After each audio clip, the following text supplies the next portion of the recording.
स्वागत है आपका जी बिजनेस की इस खास पेशकश में। मोदी सरकार के 3 साल पूरे होने के उपलक्ष्य में हमारे साथ आज एक बहुत ही खास मेहमान है। मोदी सरकार के जो कोर पिलर्स हैं उसमें से एक यानी श्री नितिन गडकरी हमारे साथ हैं। सर बहुत बहुत स्वागत है आपका जी बिजनेस पर। और जैसे कि मैंने कहा, आप पिलर हैं न सिर्फ मोदी सरकार के बल्कि इस समय इंडिया की जो सक्सेस स्टोरी है उसके भी। पिछले 3 साल का जो कार्यकाल आपका रहा है उससे आप कितने संतुष्ट हैं? देखिए, जैसे अच्छे दिन कभी हम लोग संतुष्ट नहीं होते हैं क्योंकि और काम करने की प्रेरणा होती है, वैसे काम से कभी संतुष्टि नहीं होती। और जहाँ संतुष्टि होती है वहाँ आगे काम नहीं होता और आगे चलते रहना चाहिए और यही अच्छा है। हमारे टीचर कहते थे कि पहले तुम मेरिट में पास हो, फर्स्ट मेरिट में। तो जब अभ्यास करते थे तो मुश्किल से फर्स्ट क्लास में पास होते थे। तो कहीं ना कहीं एम्बिशन, काम बड़ा देखना चाहिए, तभी हम अच्छा काम कर सकेंगे। हमने बहुत अच्छा काम किया है। 10 साल की यूपीए सरकार की तुलना में मोदी जी के नेतृत्व में 3 साल में हमने उससे दुगना अच्छा काम किया है। पर अब इसके बाद इससे भी ज़्यादा अच्छा काम करना चाहते हैं और उसमें कामयाब होंगे, ऐसा मुझे विश्वास है। इनफैक्ट सर, जितने भी लोगों से हमने बात की है, आप एक्सपर्ट्स ले लीजिए, आम लोग ले लीजिए, एक आम राय सभी के मन में है कि मोदी सरकार ने सबसे ज़्यादा काम पिछले 1 साल में किया है। ऐसा नहीं है पहले 2 साल में नहीं किया था, लेकिन पहले 2 साल में कहीं ना कहीं एक ढांचा तैयार किया गया, कई सारी योजनाएं लॉन्च की गई, लेकिन सबसे ज़्यादा काम जो है वो पिछले 1 साल में हुआ है। क्या आप भी ये मानते हैं? देखिए, 3 साल भी हमने काम किया है, पर जो काम शुरू करते हैं उसके परिणाम मिलने के लिए 1.5 साल समय लगता है। जैसे मैं रोड शुरू करूँ तो उसका financial closure, land acquisition, site पर काम शुरू होने में 6-7 महीने लग ही जाते हैं, 8 महीने लग जाते हैं। फिर काम शुरू होने के बाद सीमेंट स्टील खरीदी करेगा तो इम्पैक्ट मिलने के लिए समय लगता है। ओवरऑल हमारे सरकार की आर्थिक सोच ये विकास अभिमुख है। और सबसे महत्वपूर्ण बात है कि पिछले सरकार में जो समस्या थी, wrong economic policies, bad and corrupt governance and visionless leadership and not taking decisions, यानी पॉलिसी पैरालाइज जैसा प्रॉब्लम था। अब डिसीजिव गवर्नमेंट, डिसीजिव लीडर, ये हमारी विशेषता है। और हमारी इकोनॉमिक सोच जो है वो गांव, गरीब, मजदूर, किसान को केंद्र बिंदु मानकर रोजगार कैसे निर्माण हो और रोजगार के लिए इंफ्रास्ट्रक्चर और इंडस्ट्री कैसे डेवलप हो और रोजगार निर्माण करके इस देश की गरीबी कैसे दूर हो, यही हमारी सोच है। और इसलिए इस सोच के साथ हम काम कर रहे हैं। मेरा विश्वास है कि जब 2 साल पूरे होंगे तो हम डबल डिजिट ग्रोथ में निश्चित रूप से जाएंगे। सर ये जो, और आपने इनफैक्ट एक बड़ा एम्बिशियस टारगेट सेट किया था कि रोज़ाना कम से कम 40 किलोमीटर सड़क आप बनाएंगे। आप उसके नज़दीक शायद ना भी पहुँचे हो, लेकिन फिर भी यूपीए सरकार का जो ट्रैक रिकॉर्ड था उससे ऑलमोस्ट 3 गुना रफ्तार से आप बना रहे हैं आज पर डे सड़क। ये अगले 2 साल जो हैं उसमें आप अपना खुद का जो लक्ष्य है 40 किलोमीटर से ज़्यादा, उसे अचीव कर लेंगे क्या? देखिए, इस साल मुझे भी पता नहीं था, अभी मैं लंदन में था। हमने मार्च एंड तक जो साल बीता है उसमें 16,800 किलोमीटर वर्क हमने अवार्ड किए रोड के। तो मुझे बताया गया कि ये Guinness book of world record में जा सकता है कि किसी देश ने 1 साल में इतने बड़े प्रमाण पर रोड का कॉन्ट्रैक्ट अवार्ड किया है। तो 16,800 किलोमीटर अवार्ड किया है। दूसरा ऐसा है कि हमने 96,000 किलोमीटर का नेशनल हाईवे 2 लाख किलोमीटर किया है और ये देश की आवश्यकता भी थी। देश में 52 लाख किलोमीटर की रोड लेंथ थे, उसमें से केवल 2% नेशनल हाईवे था और 22% ऑटोमोबाइल ग्रोथ थी। तो आप स्वाभाविक रूप से देश में अब हम लोग 2 लाख किलोमीटर करेंगे तो देश का 80% ट्रैफिक 4% रोड पर रहेगा। तो मुझे लगता है कि देश की आवश्यकता भी थी और हम लोग कर भी रहे हैं। और ये इससे 13 एक्सप्रेस हाईवे बना रहे हैं, उसमें 5-6 एक्सप्रेस हाईवे तो काम शुरू कर रहे हैं। हम हिसाब किया जाए तो 1.5 लाख करोड़ के तो एक्सप्रेस हाईवे बनाएंगे। अभी दिल्ली का easterly westerly bypass express highway, easterly bypass हम 15 अगस्त को इनॉग्रेट कर रहे हैं, जो दिल्ली का 50% पोल्यूशन और 50% ट्रैफिक जाम कम करेगा।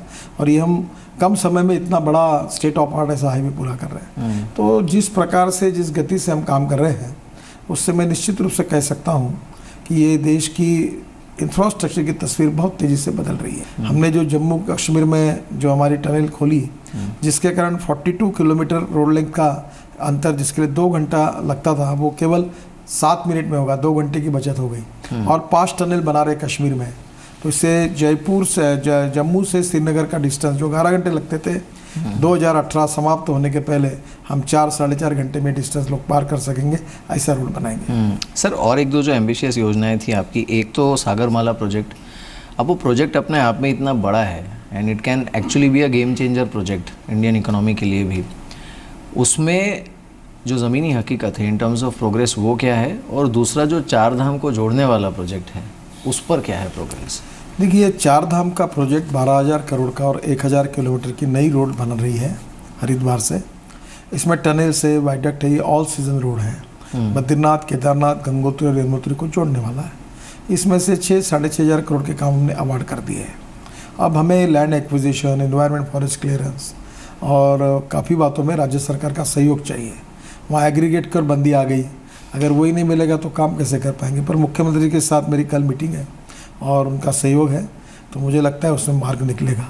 दूसरा, हम पिथौरागढ़ से मानस सरोवर के लिए रोड बना रहे हैं। वो जो आधा काम वो भी हो गया है, पर वहाँ जो मानस सरोवर के लिए काम कर रहे हैं, वहाँ अभी MiG-26 हेलीकॉप्टर से मशीन वहाँ लैंड कर रहे हैं। वो बहुत कठिन है और हिमालय में काम करना, -6 डिग्री टेम्परेचर है। पर मुझे लगता है कि वो भी काम 2018 के पहले हो, ऐसी मेरी इच्छा है, पर बहुत कठिनाइयाँ हैं। दूसरी, सागरमाला में जो है, इसमें टोटल 16 लाख करोड़ की इन्वेस्टमेंट अपेक्षित है। इसमें से 4 से 5 लाख करोड़ जो है ये पोर्ट रोड कनेक्टिविटी और पोर्ट रेल कनेक्टिविटी, मॉडर्नाइजेशन और मेकेनाइजेशन पोर्ट इसके ऊपर है। तो ये 4 से 5 लाख करोड़ का एस्टिमेट हमने इसमें रखा है और मुझे बताते हुए खुशी हो रही है कि 1,37,000 करोड़ के काम हमने अवार्ड कर दिए हैं। रही बात 12 मेजर पोर्ट पे, हम लोग 14 इंडस्ट्रियल क्लस्टर्स डेवलप कर रहे हैं। इसमें पेट्रोलियम क्लस्टर है, केमिकल क्लस्टर है, फर्नीचर क्लस्टर है, ऑटोमोबाइल क्लस्टर है, इसमें इलेक्ट्रॉनिक क्लस्टर है, लेदर का क्लस्टर है। और ये अलग अलग जगह पर ये जो काम कर रहे हैं, इसमें करीब 12 लाख करोड़ की कैपिटल इन्वेस्टमेंट होगी। इसमें से JNPT में तो अभी स्पेशल इकोनॉमिक जोन में भी कंपनी आना शुरू हो गया, उसकी भी इन्वेस्टमेंट शुरू हो गई।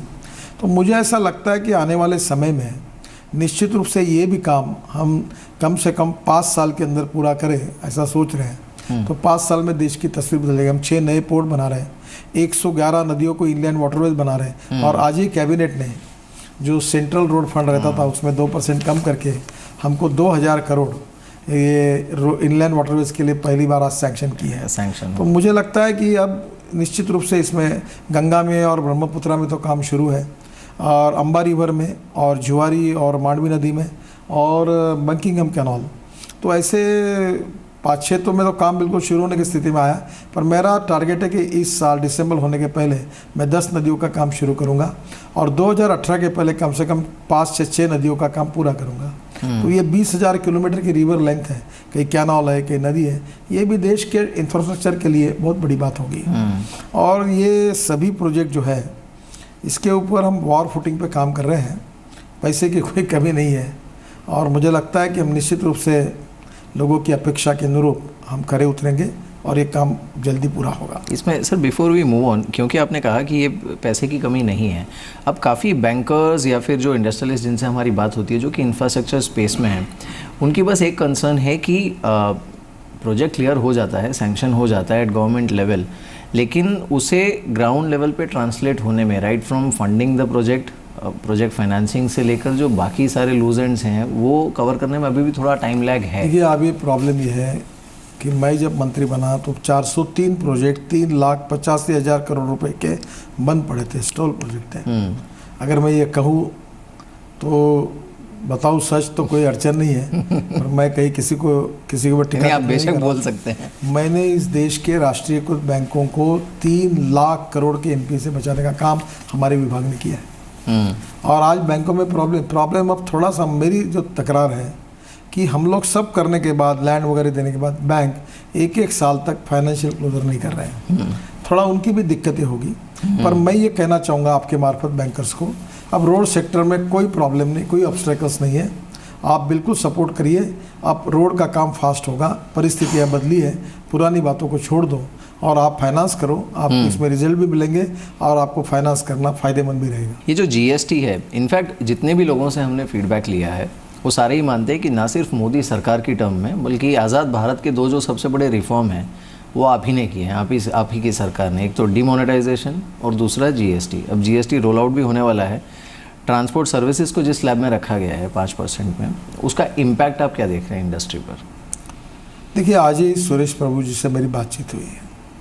GST के बाद रोड सेक्टर पर और रेलवे सेक्टर पर क्या परिणाम हो रहा है इसका सुरेश प्रभु जी अध्ययन कर रहे हैं। उनने मुझे कहा कि इसमें कुछ बातों में हमको ध्यान देना चाहिए।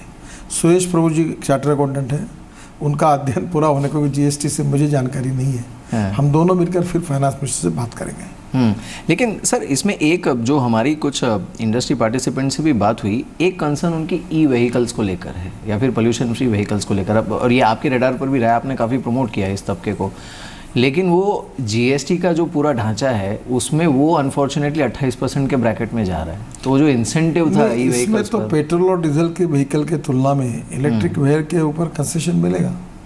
पर वो एज ऑफ नाउ जो स्ट्रक्चर है, इनफैक्ट वो इंडस्ट्री भी वही कह रही है कि ये शायद हो सकता है एनोमली हो। नहीं, इसमें निश्चित रूप से कंसेशन होगा। और मैं तो 26 तारीख को नागपुर, मेरा जो कॉन्स्टिट्यूंसी है, वहाँ 200 इलेक्ट्रिक की टैक्सी, इलेक्ट्रिक बस और इलेक्ट्रिक ऑटो रिक्शा का शुभारंभ कर रहा हूँ। अगले 2 साल में सबसे बड़ी चैलेंज क्या देखते हैं आप मोदी सरकार के सामने? देखिए, चैलेंज तो जीवन में हर समय होते हैं। जो रोड पर चलता है उसको रिस्क तो लेनी पड़ती है, पर मैं उस फिलॉसफी पर विश्वास रखता हूँ कि there are some people who convert problems into opportunities and there are some people who convert opportunities into the problems. तो चैलेंजेस है, समस्या है, प्रश्न है, ये हमारे लिए आह्वान है और उसका अवसरों में रूपांतरित करके आगे जाना, यही हमारा मैनेजरियल स्किल है। इसी को लीडरशिप कहते हैं और यही लीडरशिप का परिचय हमारी सरकार दे रही है। और प्रधानमंत्री नरेंद्र मोदी जी के नेतृत्व में हम इस देश को दुनिया की आर्थिक महाशक्ति बनाएंगे। देश को भय, भूख, आतंक, भ्रष्टाचार से मुक्त करेंगे। गांव, गरीब, मजदूर, किसान जो है, जो गरीब है, गरीब को जात, पंथ, धर्म, भाषा नहीं होती, गरीब गरीब होता है। उस गरीब को केंद्र बिंदु मानकर रोजगार निर्माण करने वाली और गरीबी दूर करने वाली दुनिया की सबसे बड़ी आर्थिक महाशक्ति हम बनाने की कोशिश करेंगे। यही हमारा सपना है और हम उसमें पूरा होंगे, ऐसा मेरा विश्वास है।